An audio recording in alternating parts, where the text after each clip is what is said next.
seorang anak yang belum bisa membaca, tidak memiliki minat belajar, dan tidak memiliki gairah dalam hidupnya. Anak itu lebih tidak bisa membaca, anak itu lebih tidak mau belajar.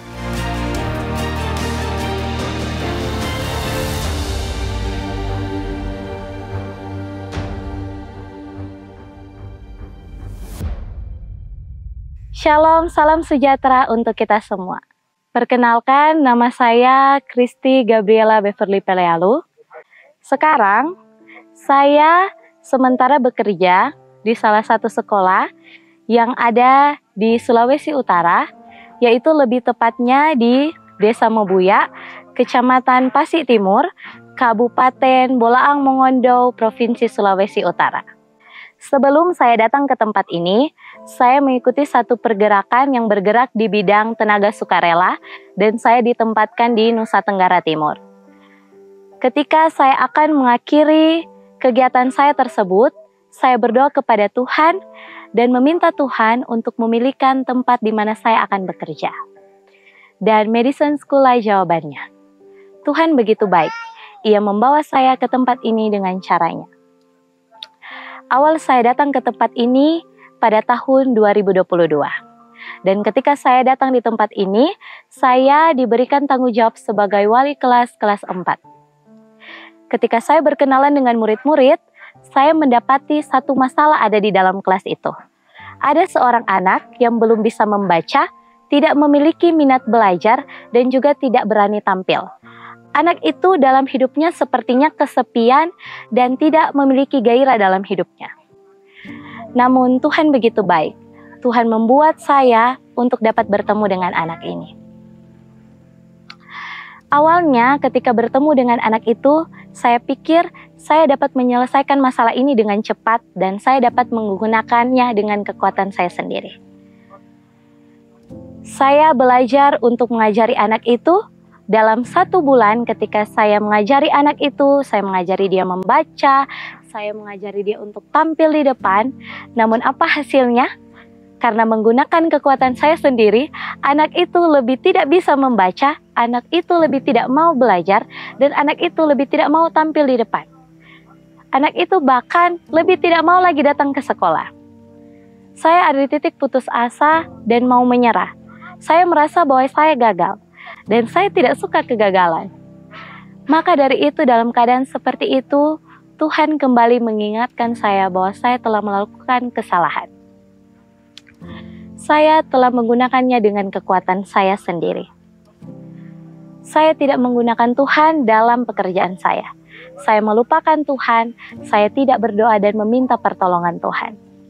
Dalam situasi itu, saya memutuskan untuk bertelut, berdoa, dan belajar untuk menyebutkan nama anak itu di dalam doa saya. Setiap pulang sekolah, saya memutuskan untuk pergi ke tempat duduk anak itu dan bertelut di situ dan berdoa. Saya tidak meminta Tuhan untuk membuat masalah ini cepat berlalu. Tapi saya meminta Tuhan untuk memberikan saya kesabaran serta kekuatan agar supaya saya dapat mengajari anak ini dengan tekun dan sabar. Namun kembali lagi, Tuhan selalu punya rencana yang indah bagi setiap umatnya.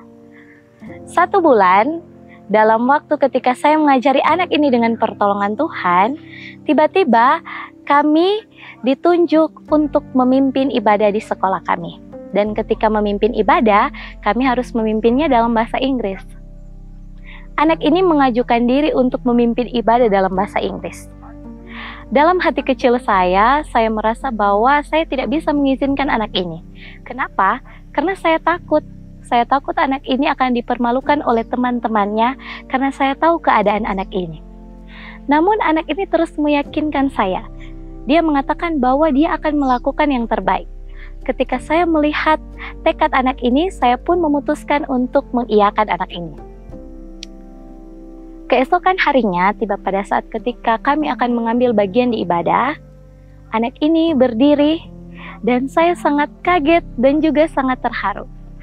Saya bahagia karena tiba-tiba anak ini sudah sangat lancar membaca, bisa berbicara dalam bahasa Inggris, dan bahkan tampil di depan banyak orang dengan percaya diri. Saya percaya bahwa semua hanya karena pertolongan Tuhan. Ketika Tuhan yang menolong saya, semuanya terjadi begitu cepat dan sesuai dengan rencana Tuhan dan bukan rencana saya. Ketika melihat hal itu, saya menangis terharu karena saya mengingat kembali apa yang saya doakan. Saya percaya bahwa Tuhan turut bekerja dalam segala sesuatu yang saya kerjakan. Dan melalui kejadian ini, saya melihat bahwa Tuhan begitu menyertai saya. Tuhan punya banyak rencana untuk membuat saya kembali mengingat penyertaan Tuhan. Dan melalui kejadian ini juga, Tuhan mengingatkan saya bahwa ketika saya sudah mulai lupa, saya harus kembali ingat bahwa saya tidak bisa melakukannya seorang diri. Saya hanya bisa melakukannya dengan pertolongan Tuhan. Kita tahu sekarang bahwa Allah turut bekerja dalam segala sesuatu untuk mendatangkan kebaikan bagi mereka yang mengasihi Dia, yaitu bagi mereka yang terpanggil sesuai dengan rencana Allah. Saudara-saudaraku yang kekasih, saya juga percaya bahwa Tuhan turut bekerja dalam segala sesuatu yang kita kerjakan ketika kita meminta Tuhan untuk menolong kita. Serahkanlah segala kekhawatiranmu kepada Tuhan dan Ia akan bertindak. Kiranya kesaksian ini dapat memberikan kita kekuatan dan dapat selalu mengingatkan kita tentang penyertaan Tuhan dalam kehidupan kita. Saya bawa dalam nama Yesus. Amin.